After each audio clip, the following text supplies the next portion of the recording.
Mister perfect మొగుడు part 23. బెడ్రూమ్లో పడుకొని సీలింగ్ను చూస్తూ నిద్రపోకుండా ఆలోచిస్తూ ఉన్నది దివ్య. పక్కనే ఉన్న మొబైల్ ఫోను బ్లింక్ అని సౌండ్ చేసింది. ఏమిటో చూద్దాము అని ఓపెన్ చేసిన దివ్యకు వసంత్ నుండి మెసేజ్ కనిపించింది.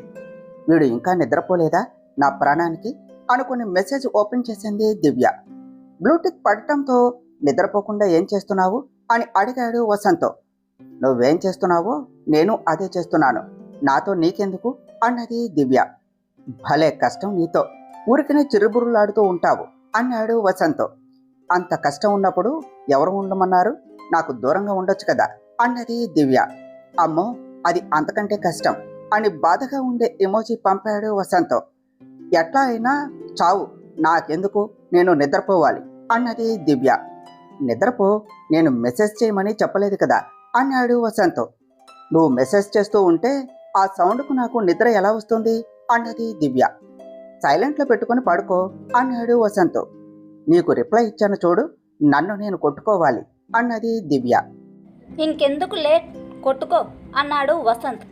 యో అని మెసేజ్ పెట్టి ఛ ఇతనితో నాకేం పని అని అనుకుని సైలెంట్గా ఉన్నది దివ్య. వసంత్ నవ్వుతున్నట్లు ఎమోజీ పెడుతూ ఉన్నాడు. అయినా కూడా దివ్య ఆఫ్లైన్ అవ్వలేదు. వసంత్ కొన్ని మెసేజ్ పంపినా వాటిని చూసి కూడా రిప్లై ఇవ్వలేదు. ఇప్పుడు ఇస్తే ఈ చాట్ ఎంత దూరం వెళుతుందో అన్న భయం దివ్యకు. ఇక దివ్య నుండి మెసేజ్ రాకపోవడంతో గుడ్ నైట్ అని మెసేజ్ పెట్టి చాట్ ఎండ్ చేశాడు వసంత్. దివ్య మాత్రం వసంత్ ఆలోచనల్లో కొట్టుకుని పోతూ ఉన్నది. మనసేమో వసంత్ సైడు చూడమంటే బుద్ధేమో మీ అమ్మ నాన్న అస్సలు ఒప్పుకోరు, ఇక్కడే దాన్ని ఆపేసాయి అని పోరు పెడుతోంది. బుద్ధికి మనసుకు మధ్య జరిగిన వాగ్వాదంలో బుద్ధే గెలిచి భారంగా కళ్ళు మూసుకున్నది. ఆ కళ్ళ మాటున కన్నీరు ఈరోజు కనీసం నేను ఉన్నాను అంటూ బయటకు వచ్చింది. వాటిని అలాగే స్వేచ్ఛగా వదిలి ఎప్పటికో నిద్రపోయింది. వదినా వదినా అంటూ పక్కింటి ఆమె వచ్చింది మధు వాళ్ళ ఇంటికి. మధు బయట చైర్లో కూర్చొని వాక్ చేసుకుంటూ ఉన్నది. ఏమే మధు, మీ అమ్మ ఏది అని అడిగింది ఆవిడ. పెరట్లో ఉన్నదత్త, వెళ్ళు అన్నది మధు వర్క్ చేసుకుంటూనే. వెళ్తాలే గాని పెళ్ళయ్యాక మంచి కలర్ వచ్చావు, ఏం పెడుతున్నాడు ఏమిటి మా కొడుకు అన్నది ఆవిడ. నాకేం చేతులు లేవా నీ కొడుకు పెట్టడానికి అన్నది మధు వెటకారంగా. నువ్వు పెట్టుకున్నా తెచ్చి పెట్టేది మా కొడుకే కదా, బాగా మేపుతున్నాడు మా అబ్బాయి. లేదు అంటే చీపిరి పుల్లలా ఉన్నావు అప్పుడు, ఇప్పుడు అక్కడ రోజు చికెన్లు మటన్లు తిని ఒళ్ళు చేశావు అని అన్నది ఆవిడ. మధు తనని తాను చూసుకొని హైట్కి తగ్గ వెయిట్లో ఉన్న నన్ను ఈమె చీపురు పుల్ల అంటోంది. కళ్ళు ఏమైనా కాకులు ఎత్తుకుని వెళ్ళాయా? మా ఆయన పెట్టే హెల్తీ ఫుడ్కి ఇంకా 2 కేజీలు తగ్గాను. ఈవిడ కళ్ళకి చత్వారం వచ్చింది అని అనుకున్నది. ఏమే, నేను ఇన్ని మాట్లాడుతూ ఉన్నా కూడా నోరు విప్పవు? అంతేలే, ఉన్నమాట అంటే ఇంకేం నోరు వస్తుంది. మొత్తానికి హైదరాబాదు నీళ్లు తిండి బాగా వంటపడ్డాయి అన్నది ఆవిడ. అప్పుడే అక్కడికి వచ్చిన శారదా గారు, అమ్మో నా కూతురికి దిష్టి తీయాలి అని అనుకుని ఏమిటి వదినా ఇలా వచ్చావు అని అడిగింది ఆవిడను. ఆవిడ శారదా గారితో వచ్చిన పని చెప్పి వెళ్ళిపోయింది. బుజ్జి, నువ్వు లోనికిరా, నీకు దిష్టి తీస్తాను అన్నారు శారదా గారు. ఇప్పుడు దిష్టి ఎందుకుమా, ఆ అత్త ఊరికినే అన్నది. నేనేమీ లావు కాలేదు అన్నదే మధు. నీకు చెప్పినా నువ్వు వినవు, ఇటురా అని లాక్కుని పోయారు శారదా గారు. ఉహ్, ఈ అమ్మలు చెప్పినా వినరు, మళ్ళీ మనల్ని అంటారు అని అనుకుని బయటకు వచ్చి ల్యాప్టాప్ తీసుకున్నది. ఈవినింగ్ ఆఫీస్ టైం అయిపోయాక దివ్యకు కాల్ చేసింది మధు. మేడం గారికి ఈరోజు తీరిక కుదిరింది నాకు కాల్ తీయటానికి అని అన్నది మధు. దివ్య కాల్ లిఫ్ట్ చేసిన వెంటనే, ఓవర్ చేయకు, నేను లిఫ్ట్ చెయ్యనది నిన్న మొన్న మాత్రమే, అయినా కాలు లిఫ్ట్ చేయకపోయినా చాట్ చేస్తున్నావు కదా, సరిపోదా అని చిరుకోపంగా అడిగింది దివ్య. సరే పాపంలే అని మెసేజ్తో అడ్జస్ట్ అయ్యాను, లేదంటే హైదరాబాద్ వచ్చి కొట్టేదాన్ని అన్నది మధు. నా కోసం వస్తా అనే సాకుతో మీ ఆయన్ను చూడటానికే అని ఆట పట్టిస్తున్నట్లు అన్నది దివ్య. నాకు అంత సీన్ లేదు అని మధు చెప్పేలోపు జై కాల్ చేస్తున్నట్లు వెయిటింగ్ కాల్ చూపిస్తూ ఉన్నది. నేను రిటర్న్ కాల్ చేసే వరకు మళ్ళీ మళ్ళీ చేస్తాడా లేదా ఆగిపోతాడా అని అనుకుంటూ దివ్యతో మాటలు కంటిన్యూ చేసింది మధు. అప్పుడు చేసిందే తప్ప మళ్ళీ కాల్ చేయలేదు మధుకు. ఒక 10 నిమిషాలు మాట్లాడి దివ్యకు బాయ్ చెప్పి జైకి కాల్ కలిపింది మధు. ఎవరు కాల్లో అని అడుగుతాడేమో అనుకున్న మధుకి అలాంటిదేమీ అడగలేదు జై. నార్మల్గా మాట్లాడాడు.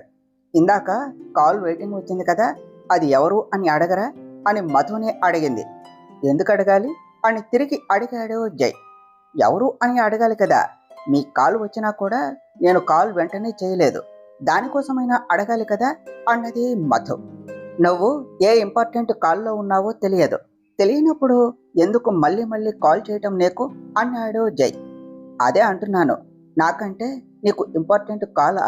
నా కాల్ చూడగానే నువ్వు ఎందుకు కాల్ చేయలేదు అని ఎందుకు అడగటం లేదు అన్నది మధు. ఎందుకు అడగాలి మధు, నీ పర్సనల్ స్పేస్ నీకు ఇవ్వాలి నేను, అలాగే నాది నేను తీసుకోవాలి అని అన్నాడు జై. హుహ్ అని దీర్ఘంగా 2-3 సార్లు గాలి వదిలి, ఏమండి నేను అడిగేది చాలా చిన్న విషయం, నార్మల్ విషయం, దానికి మీరు పెద్ద పెద్ద ఫిలాసఫీ సమాధానాలు లాంటివి చెప్పకండి ఓకే అన్నది మధు నిదానంగా. సరే అడుగు అని అన్నాడు జై. నాకు నా లైఫ్లో మీరు నా ఫస్ట్ ప్రయారిటీ ఉండాలి అని అనుకుంటాను, అలాగే అనుకున్నాను కూడా. అలాగే అత్తామామలు కాకుండా మీ లైఫ్లో కూడా నేను మీ ఫస్ట్ ప్రయారిటీ ఉండాలి అని కోరుకుంటాను. సో దీనిని బట్టి నేను ఏం చెప్తున్నాను అంటే, నీకు అనిపించలేదా ఒకసారి కూడా అరే నా కాల్ చూసి కూడా లిఫ్ట్ చేయలేదు ఏమిటి అని, లేకపోతే నాకే ఫస్ట్ ప్రయారిటీ ఇవ్వాలి అని మీకు అనిపించలేదా అని అడిగింది మధు.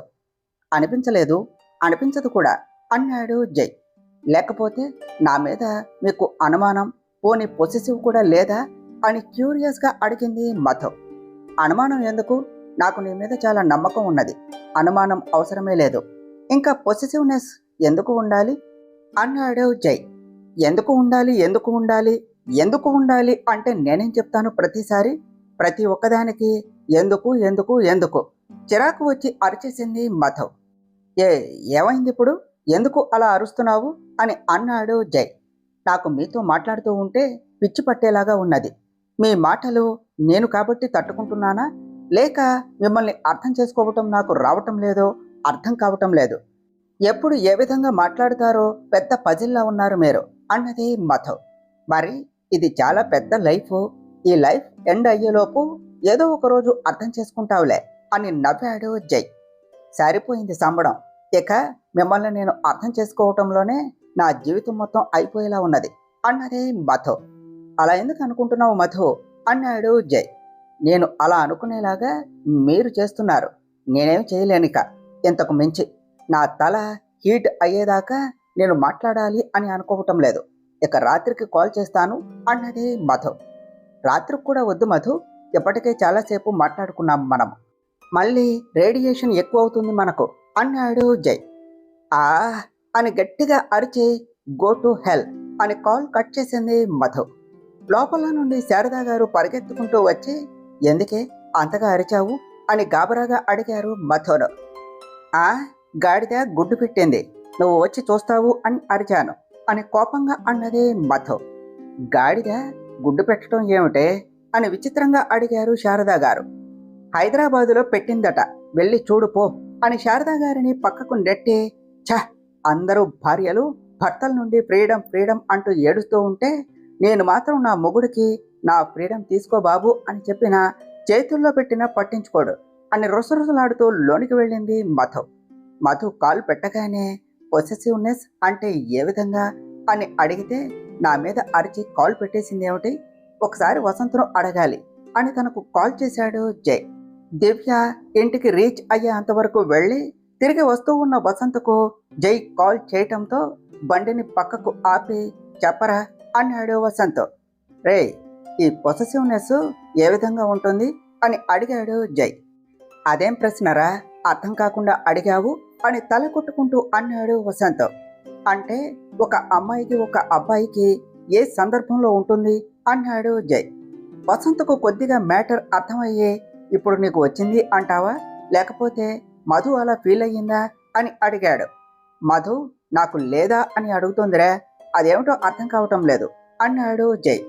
అరే బాబు, మన అనుకున్న దాన్ని వేరే వాళ్ళు లాక్కోవాలి అని చూసినప్పుడు, లేకపోతే మనకంటే ఎక్కువగా వాళ్ళు వేరే వాళ్ళతో ఉండటం, ఏదైనా వాళ్లే ముందు షేర్ చేయటము, మనకంటే ఎక్కువ ప్రయారిటీ ఇచ్చినప్పుడు మనకు ఆ ఫీలింగ్ వస్తుంది. ఇప్పుడు నీకు ఎప్పుడు వచ్చింది అని అడిగాడు వసంత్. నాకు రాలేదు. నాకు ఎందుకు రాలేదు అని మధు క్వశ్చన్ వేసింది అని చెప్పాడు జై. పాపం మధుకి తెలియదు కదరా, నీలాంటి మొద్దుకు ఆ విషయం తెలియదు అని నవ్వుతూ అన్నాడు వసంత్. రేయ్, నువ్వు కూడా మొద్దు అంటావేమిటి అన్నాడు జై కొద్దిగా చిరాకుగా. అంటే ఆల్రెడీ మధు అనేసిందా అన్నాడు వసంత్. మధునే అన్నది అని ఎలా చెప్పగలవు అన్నాడు జై. నీతో ఉన్నది మధునే కదా, ఆ మాత్రం అర్థం అవుతుంది ఎవరికైనా అన్నాడు వసంత్. నీతో మాట్లాడటం కూడా వేస్ట్ అని కాల్ కట్ చేసి వర్క్లో పడ్డాడు జై. రాత్రి అవగానే ఇంటికి వచ్చి ఫుడ్ తిని బెడ్ ఎక్కాడు. సాయంత్రం మధుతో మాట్లాడిన మాటలు రివైండ్ చేసుకుంటూ నేను కూడా మధు విషయంలో పొసెసివ్గా ఉన్నానా అని ఆలోచిస్తూ ఒకసారి ఫ్రెండ్ పెళ్లిలో మధు గురించి కామెంట్స్ విని తను కొద్దిగా అనీజీగా ఫీల్ అవటం గుర్తుకు వచ్చింది. అంటే అలానే ఫీల్ అవుతారా అని అనుకుని మళ్ళీ అంతలో ఎవరో ఎలాగో ఫీల్ అయ్యారు అని మనం కూడా అలాగే ఉండాలి అని అనుకోవటం ఏమిటే పోలిష్గా అని అక్కడితో ఆ విషయం పక్కన పడేశాడు. నిద్రపోదాము అని కళ్ళు మూసుకుని ఉన్న జైకి కనుల మాటున కోపంగా ఉన్న మధు ముఖం కనిపించింది. ఎందుకో ఆ ముఖం చూడగానే జై ముఖంలో నవ్వు వచ్చింది. అప్పుడు అరచి పెట్టేసింది కదా, ఇప్పుడు కాల్ చేద్దామా అని ఫోన్ చేతిలోనికి తీసుకున్నాడు. వద్దులే, ఇప్పుడు కాల్ చేసి మాట్లాడటం మొదలు పెడితే ఎప్పట్లో ఆపదు, పొద్దున్నే కాల్ చేద్దాము అని అనుకుని నిద్రపోయాడు. ఉదయాన్నే లేచి జిమ్కు వెళ్తూ ఉండగా మొబైల్ తీసుకుని మధుకి కాల్ చేశాడు జై. అటుపక్క మధు ప్రశాంతంగా బెడ్ మీద ఆదమరిచి నిద్రపోతూ ఉన్నది. ఫోన్ రింగ్ అవుతూ ఉన్న సౌండ్ మెల్లగా వినిపించడంతో చేత్తో బెడ్ మీద తడుముతూ మొబైల్ కోసం వెతుకుతూ ఉన్నది. లాస్ట్ రింగ్కి కాల్ లిఫ్ట్ చేసి హలో అని నిద్ర గొంతుతో అన్నది మధు. గుడ్ మార్నింగ్ మధు అన్నాడు జై. గుడ్ మార్నింగ్ అని ఫోన్ చెవు మీద పెట్టుకుని కళ్ళు మూసుకుని అన్నది మధు. ఇంకా నిద్రపోతున్నావా అని అడిగాడు జై. అన్నది మధు. టైము 7:30 మధు అన్నాడు జై. అది చెప్పడానికి కాల్ చేశారా అన్నది మధు. లేదు, కానీ మార్నింగ్ ఇంత లేటుగా లేస్తావా అన్నాడు జై. నేను ఎక్కడ లేచాను, ఇంకా నిద్రపోతూ ఉంటే మీరు కాల్ పెట్టేస్తే నేను హ్యాపీగా నిద్రపోతాను అని కాల్ కట్ చేసి మళ్ళీ పడుకున్నది మధు. లేజీ గర్ల్ అని అనుకుని జిమ్కు వెళ్ళబోతూ ఉండగా టంగ్ అంటూ మెసేజ్ వచ్చింది జైకి.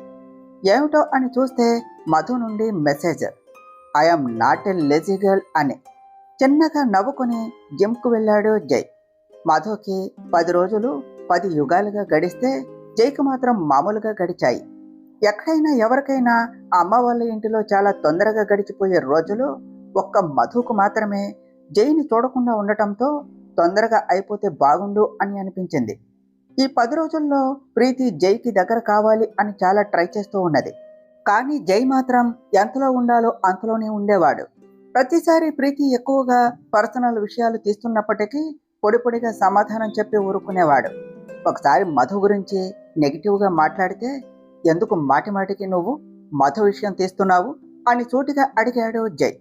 దానితో తన మీద ఎక్కడ అనుమానం వస్తుందో అని అప్పటి నుండి అడగటం ఆపేసింది ప్రీతి. ప్రీతికి సిద్ధార్థకి వాళ్ళ నాన్న ఇచ్చిన టైంలో ఆల్రెడీ 1 మంత్ అయిపోయింది. ఇంకొక 1 మంత్ తర్వాత ఆఫీస్ వర్క్ చూసుకోవాలి. ఈలోపే మధు విషయం సెటిల్ చేయాలి అని అనుకున్నది ప్రీతి. కానీ అది అంత తొందరగా అయ్యే పని కాదు అని అర్థమైపోతుంది.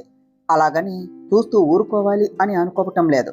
ఇటు సిద్ధార్థకు కూడా మధుతో క్లోజ్ అయ్యే ఛాన్స్ రాలేదు.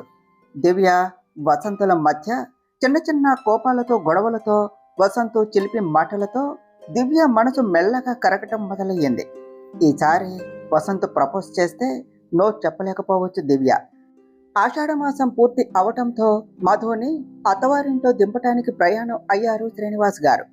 4 రోజుల పాటు అమ్మవారి ఇంట్లో బాగా ఉన్న మధు ఇప్పుడు ఒక్కసారిగా వదిలి వెళ్ళాలి అంటే కొద్దిగా బాధగా అనిపించింది. అంతే కదా, భర్త మీద ఎంత ప్రేమ ఉన్నా అత్తవాళ్ళు ఎంత బాగా చూసుకున్నా పుట్టింట్లో ఉండే కొద్ది నాళ్ళు అయినా సరే ఆ కొన్ని రోజులు చాలా బాగా ఉన్నట్టు అనిపిస్తుంది.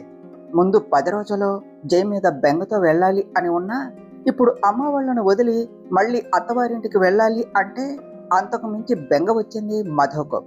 నాకు వెళ్ళాలి అని లేదమ్మా, అంటూ శారదా గారిని హక్ చేసుకున్నది మధు.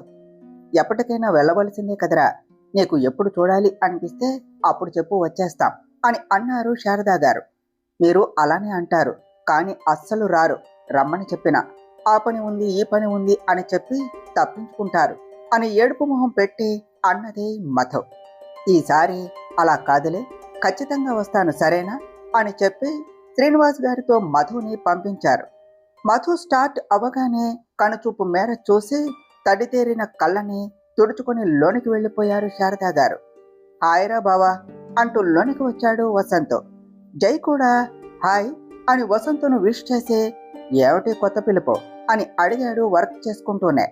అదంతే, అప్పుడప్పుడు నువ్వేమిటి హ్యాపీగా ఉంటావు అని అనుకుంటే సీరియస్గా వర్క్ చేస్తూ ఉన్నావు అన్నాడు వసంత్. హ్యాపీనా? ఎందుకు అని అడిగాడు జై. ఎందుకు ఏమిటి, నీ భార్య ఊరు నుండి 1 మంత్ తర్వాత వస్తుంది కదా, నువ్వు ఇంట్లోనే ఉంటావు అని అనుకున్నాను. ఆంటీని అడిగితే ఆఫీస్కు వెళ్ళావు అని చెప్పారు అన్నాడు వసంత్. మధు వస్తూ ఉంటే నేను ఇంట్లో ఉండటం ఎందుకు, ఎలాగో సాయంత్రం ఇంటికి వెళ్తాను కదా అన్నాడు జై. రేయ్, నీ బాడీలో హార్మోన్స్ బాగానే పనిచేస్తున్నాయా, లేక ఉప్పు కారం తినక అన్నీ నిద్రపోతున్నాయా అన్నాడు వసంత్. షూ, నీకు ఆ మధుకి అన్ని పిచ్చి ప్రశ్నలే వస్తాయి. ఎందుకు, నార్మల్గా ఉండలేరా? లేదు అంటే మిమ్మల్ని మంచి సైకియాట్రిస్ట్కి చూపించాలా అని అన్నాడు జై, ఏదో పెద్ద హెల్ప్ చేస్తున్నట్లు. మాకు కాదు పిచ్చి, నీకే మెంటల్. ఆ మధు నేను కాబట్టి నీతో ఉన్నాము, లేదు అంటే ఎప్పుడో పారిపోయేవాళ్ళు తెలుసా అన్నాడు వసంత్. తెలియదు, నువ్వు చెప్పావు కదా, ఇక తెలుసుకుంటాలే అన్నాడు జై. నీ మొహం తెలుసుకుంటావు, నువ్వు తెలుసుకుని ఉంటే నేను చెప్పిన తర్వాత ఇప్పుడే ఇంటికి వెళ్తున్నా అని వెళ్ళేవాడివి అని అన్నాడు వసంత్ ఉక్రోషంగా. ఇప్పటికిప్పుడు వర్క్ అంతా వదిలి పరిగెడుతూ వెళ్ళలేను, కావాలి అంటే సాయంత్రం తొందరగా వెళ్తాలే అని అన్నాడు. మంచిది అని సైలెంట్ అయ్యాడు వసంత్, ఇక అంతకు మించి చెప్పకూడదు అని. చీకటి పడుతూ ఉండగా ఇంటికి చేరారు మధు శ్రీనివాస్ గారు. మధు చాలా ఆతృతగా ఆనందంగా ఉన్నది, ఎప్పుడెప్పుడు జైని చూస్తానా అని. ఉరకలు వేసే మనసును అదుపు చేసుకుంటూ ఇంట్లోనికి అడుగుపెట్టి అత్త మామలను పలకరించింది. వాళ్లతో మాట్లాడుతూనే ఇంటిని కళ్ళతో ఒక రౌండ్ వేసింది, జై ఉన్నాడేమో అని. వాళ్లతో కుశల ప్రశ్నలు అయ్యాక శ్రీనివాస్ గారికి రూమ్ చూపించి తన రూమ్లోనికి వెళ్ళింది. వసంత్ చెప్పటంతో ముందే వచ్చిన జై ఫ్రెష్ అవటానికి వెళ్ళాడు. అప్పుడే మధు వాళ్ళు వచ్చారు. మధు రూమ్లోనికి వచ్చి చుట్టూ చూస్తూ ఉన్నది, జై ఎక్కడ ఉన్నాడో అని.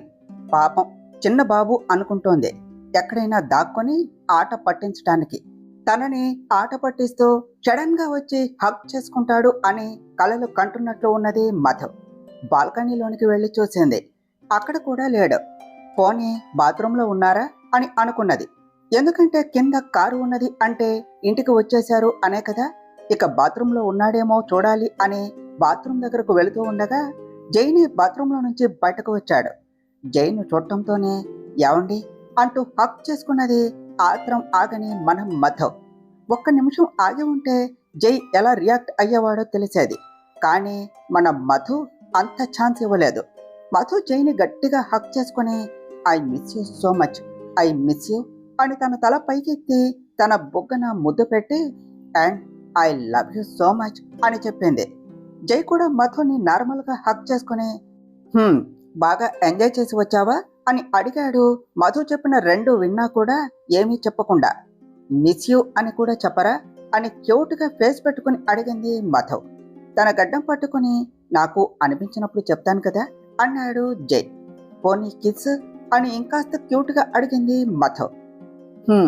అని దీర్ఘం తీసి మధు చెంప మీద తన పెదవులు ఆనించాడు. అంతే, అతగాడి పెదవులు తగిలి ఆమె మేను పులకరిస్తే అతి చిన్న ముద్దుకు మనసు చిన్నబుచ్చుకున్నది. ఇక్కడ ముద్దు పెట్టేది, అది కూడా ఇలా అతికిస్తారా ఎవరైనా? లిప్స్ మీద పెట్టమని కూడా నేను చెప్పాలా అన్నది మధు గుర్రుగా. చిన్న నవ్వు నవ్వాడు జై. ఇదిగో ఇలా నవ్వావు అంటే నేను ముద్దు పెట్టేస్తే చెప్తున్నా అన్నది మధు బెదిరిస్తున్నట్లు. నువ్వు పెట్టాలి అంటే నేను దొరకాలి కదా అని తనను వదిలి కిందకు వెళ్ళిపోయాడు జై. ఏదో ఒకరోజు నాకు టైం రాకపోతుందా, అప్పుడు చెప్తా మీ పని అని అనుకుని ఫ్రెష్ అవటానికి వెళ్ళింది మధు. జై కిందకు వెళ్ళి శ్రీనివాస్ గారితో మాట్లాడుతూ ఉన్నాడు. కొద్దిసేపటి తర్వాత మధు కిందకు వచ్చి కిచెన్లో వాళ్ళ అత్తతో మాట్లాడుతూ ఆవిడకు హెల్ప్ చేస్తూ ఉన్నది. డిన్నర్ ముగించుకొని రూమ్లోనికి వెళ్లారు మధు, జై. జై ల్యాప్టాప్ పట్టుకుంటే మధులోని ఫ్రస్ట్రేషన్ పీక్స్లోనికి వెళ్ళింది. ఎన్నిసార్లు అడిగి ఉంటాను, ల్యాప్టాప్ పక్కన పెట్టి నాతో టైం స్పెండ్ చేయమని.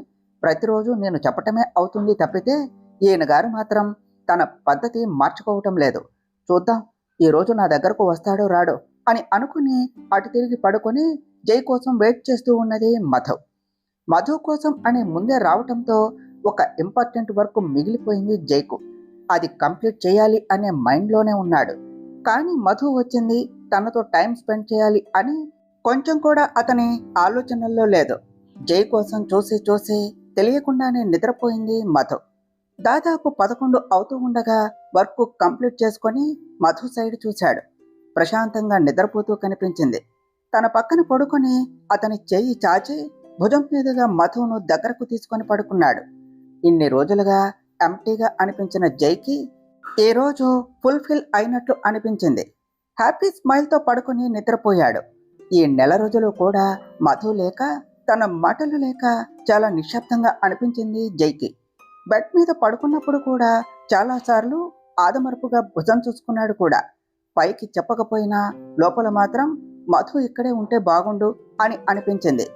ఈరోజు తన దగ్గరగా పడుకోబెట్టుకోవటంతో రోజు అసంతృప్తిగా నిద్రపోయే అతనికి ఈరోజు కంప్లీట్ డీప్ స్లీప్లోనికి వెళ్ళాడు. మధు లేచేసరికి జై రోజులాగానే జిమ్కు వెళ్ళిపోయాడు. రాత్రి విషయం మైండ్లో గుర్తుకు రావటంతో అనవసరంగా ముందే నిద్రపోయాను, లేదు అంటే నా దగ్గరకు వచ్చేవాడు, అప్పుడు బాగా బెట్ చేసి బాగా బ్రతిమిలాడేలాగా చేసుకునేదాన్ని. మళ్ళీ ఈరోజు రాత్రి దాకా ఛాన్స్ లేదు అని అనుకుని బ్రష్ చేసుకుని కిందకు వెళ్ళింది. వంటలో అత్తగారికి సహాయం చేసి స్నానం చేసి రెడీ అయ్యి కిందకు వచ్చేసరికి జై తిని వెళ్ళిపోవటం కూడా అయిపోయింది. అదేమిటి అప్పుడే ఎలా వెళ్ళాడు, నేను రూమ్లోనే ఉన్నాను కదా, ఈయన గారికి మాయలు మంత్రాలు ఏమైనా వచ్చా, కనిపించకుండా మాయమయ్యాడు అని అనుకుని టిఫిన్ తిని ఫోన్ తీసుకొని జైకి కాల్ చేసింది మధు.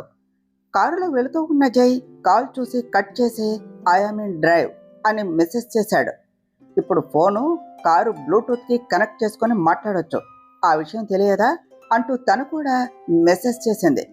కానీ అటు నుండి జై మెసేజ్ చూసినట్లు టిక్ పడలేదు. ఏం మనిషి ఈయన, వచ్చినప్పటి నుండి ఈయనతో ప్రశాంతంగా టైం స్పెండ్ చేయడానికి కుదరనే లేదు. రాత్రి ఏమో వర్క్, ఇప్పుడు ఏమో ముందే వెళ్ళిపోయాడు. ఈయన గారికేమో ఒక పెళ్ళాం తప్ప అన్నీ కావాలి, అస్సలు పట్టించుకోకుండా వెళ్ళిపోయాడు అని చికాకు పడుతూ ఆఫీస్ చేరుకున్నది. సెల్లర్లోనికి వెళుతూ ఉండగా సడన్ గా ఒక కారు అడ్డం వచ్చింది మధుకు. అసలే ఫ్రస్ట్రేషన్ పీక్స్ లో ఉన్న మధు ఇప్పుడు ఇలా కార్ అడ్డం రావటంతో రేయ్ ఎవర్రా అది, హార్న్ కూడా కొట్టకుండా ఇలా అడ్డం వచ్చింది అని గట్టిగా అరిచింది. కారు నుండి కిందకు దిగాడు సిద్ధార్థ్. హాయ్ అని సిద్ధార్థ్ పలకరించేలోపు ముందే పీక్స్ లో ఉన్న మధు ఇక సిద్ధార్థ్ కూడా కనిపించటంతో కోపం మీటర్ దాటింది. ఎప్పుడు చూసినా రోడ్డు మీదే తిరుగుతూ ఉంటావా, పని పాట ఏమి ఉండదా, అడ్డగాడిదలా ఇంతెత్తు పెరిగావు, అయినా ఏం లాభం, బుర్రలో గుజ్జు ఉండాలి కదా, ఇలా తిరగకుండా ఇంట్లో కూర్చున్నా కూడా పెట్రోల్ ఖర్చులు మిగులుతాయి, పొద్దున్నే మబ్బు మొహాలు అన్నీ నాకే తగులుతాయి అని నోటికి వచ్చినవి అన్నీ అనేసి వెళ్ళిపోయింది మధు. సిద్ధార్థ్ ఇంకా షాక్లోనే ఉన్నాడు. మధు చాలా సాఫ్ట్ అని అనుకున్నాడు, కానీ ఇలా డైరెక్ట్గా ముఖం మీదే కుండ బద్దలు కొట్టినట్లు మాట్లాడుతుంది అని ఎక్స్పెక్ట్ చేయలేదు. మధుకి హాయ్ చెప్పి కొద్దిసేపు మాటలు కలపాలి అని అనుకున్న తనకు తుక్కెదురయ్యింది. అక్కడేమో అది చంపుతోంది, ఇక్కడ తినేమో నన్ను చూస్తే చాలు అరుస్తూ మీదికే వస్తుంది. ఇవన్నీ మనకు ఎందుకే అంటే వినదు. అక్కడ ఉన్నప్పుడే నయం, రోజు పబ్బుకు వెళుతూ వారానికి ఒక గర్ల్ ఫ్రెండ్ను మెయింటైన్ చేసేవాడని, కానీ ఇక్కడ గర్ల్ ఫ్రెండ్స్ కాదు కదా, కనీసం ఫ్రెండ్ అవటానికి కూడా లేరు అని అనుకుని ఉసూరుమంటూ ఇంటికి వెళ్ళాడు. ప్రీతి ఆఫీస్కు రెడీ అవుతూ సిద్ధు నువ్వు కూడా ఇవాళ నాతో వస్తున్నావు, తొందరగా రా అని అన్నది. నేనెందుకు మధ్యలో, నీ కంపెనీ నువ్వు చూసుకోవాలి, నాకు ఏ వర్కు లేదు అక్కడ, నేను వేరే ప్లాన్స్లో ఉన్నాను, ఆల్రెడీ చెప్పా కదా అన్నాడు సిద్ధార్థ్. నువ్వు చెప్పినా మీ మామ వినాలి కదరా, ఇప్పటికే భీభత్సమైన ప్లాన్లో ఉన్నాడు అన్నది ప్రీతి.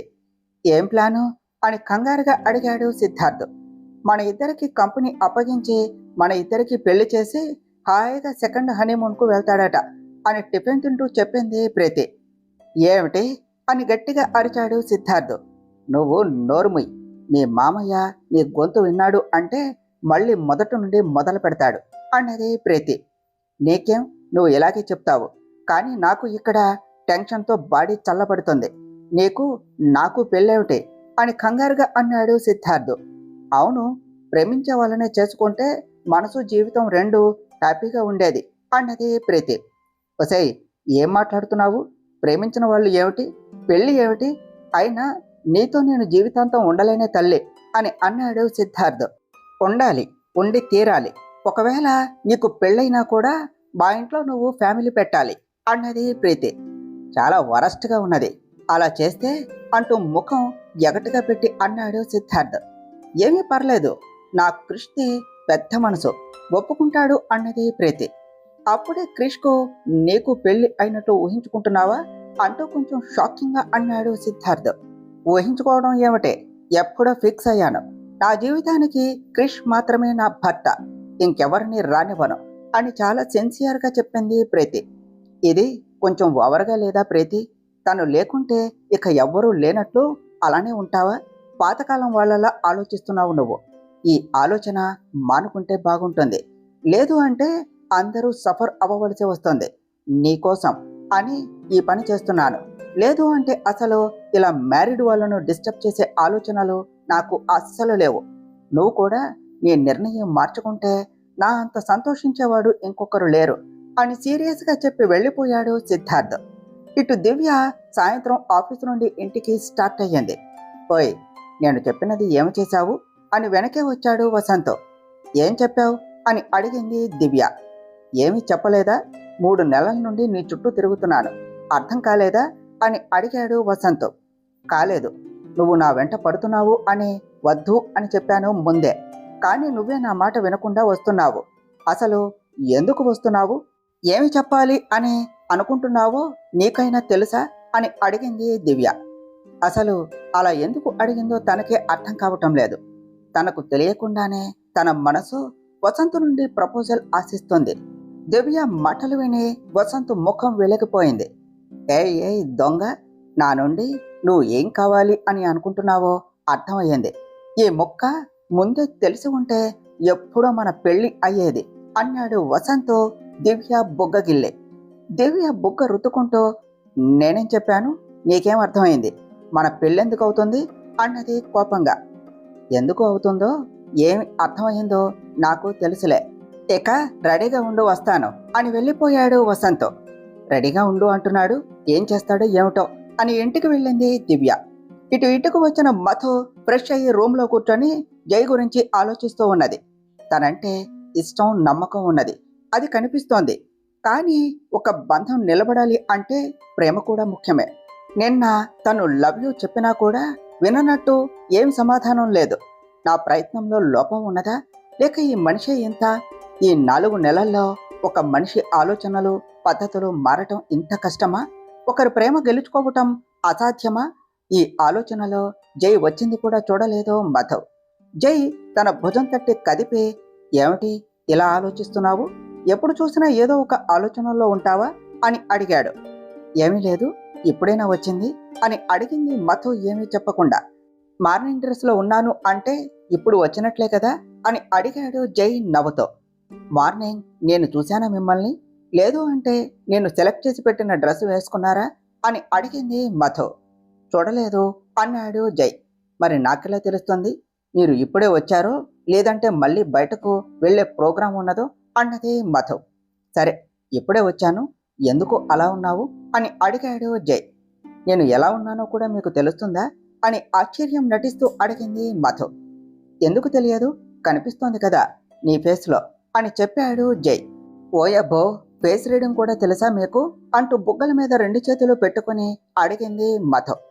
తనను చూసి నవ్వి, ఎందుకు ఇలా ఉన్నావు, మామూలుగా మాట్లాడుతూ ఉండొచ్చు కదా అన్నాడు జై. నేను మాట్లాడుతూనే ఉన్నా అన్నది మధు. ఓకే అని భుజాలు ఎగరేసి డ్రెస్ మార్చి డిన్నర్ చేయడానికి కిందకు కదిలాడు జై. తనను పిలుస్తాడా లేదా అని అలాగే ఉన్నది మధు. నువ్వు రావా మధు అని డోర్ దగ్గరకు వెళ్ళాక వెనక్కు తిరిగి పిలిచాడు జై. మైండ్ అప్పుడే వెళ్ళొద్దు అని హెచ్చరించిన దాన్ని లెఫ్ట్ లెగ్తో తన్ని నవ్వుతూ పరుగున జై దగ్గరకు వెళ్ళింది. ఆల్రెడీ జానకి గారు శేఖర్ గారు తినేయటంతో వీళ్ళు ఇద్దరూ మాత్రమే ఉన్నారు. అన్నం కూర కలిపి జై నోటి దగ్గర పెట్టింది మధు. ఏమిటిది అని అడిగాడు జై. మీకు తెలుసు కదా, తప్పదు అని మధు అనటంతో 3 ముద్దలు తిని ఇక చాలు, రాత్రిపూట నేను రైస్ తీసుకోను, చపాతీనే తింటాను అని తన చపాతీ తను తినటం మొదలుపెట్టాడు జై. ఏదైనా ఒక పని భార్య భర్తకు చేస్తే తిరిగి ఆ భర్త భార్యకు చేయాలి తెలుసా అని కళ్ళు గుండ్రంగా తిప్పుతూ అన్నది మధు. తన మాటలకు నవ్వు వచ్చింది జైకు. సీరియస్లీ మధు, ఇవన్నీ నీకు ఎవరు నేర్పించారు? ఎప్పుడు ఏదో ఒకటి చెప్తూనే ఉంటావు అని అడిగాడు నవ్వుతో. ఇవన్నీ అవతలి వ్యక్తి మనతో ఉండే తీరు చూసి వస్తాయిలేండి, మీరు ఇంకా ఆ స్టేజ్కు రాలేదు. ఇప్పుడైతే నేను చేసిన పని తిరిగి మీరు చెయ్యండి అని కమెండింగ్గా అన్నది మధు. కర్రీలో ఒక ముక్క చపాతీ అద్ది మధు నోటి దగ్గర పెట్టాడు జై. Keep it on my Krishna అని జై బుగ్గ తట్టి ఆ చపాతీ తిన్నది మధు.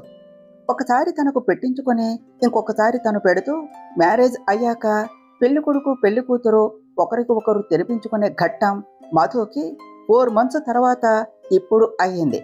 జై తిని పైకి వెళ్ళటంతో అమ్మయ్య, ఇప్పుడు కొంచెం బెటరు, రోజు కాకపోయినా అప్పుడప్పుడు ఇలా తినిపించుకోవాలి, లేదు అంటే జులైలో అల్లు అర్జున్కి కాస్త పువ్వులు అమ్మాయిల్ని చూపించండి అయ్యా అని వాడిన డైలాగ్ని నేను కాస్త మార్చుకొని కాస్త లవర్స్ని, లవ్ మ్యారేజ్ కపుల్స్ని చూపించండి అయ్యా అనే డైలాగు వాడవలసి వచ్చేది అని అనుకుని కిచెన్ సర్ది రూమ్లోనికి వెళ్ళింది మధు.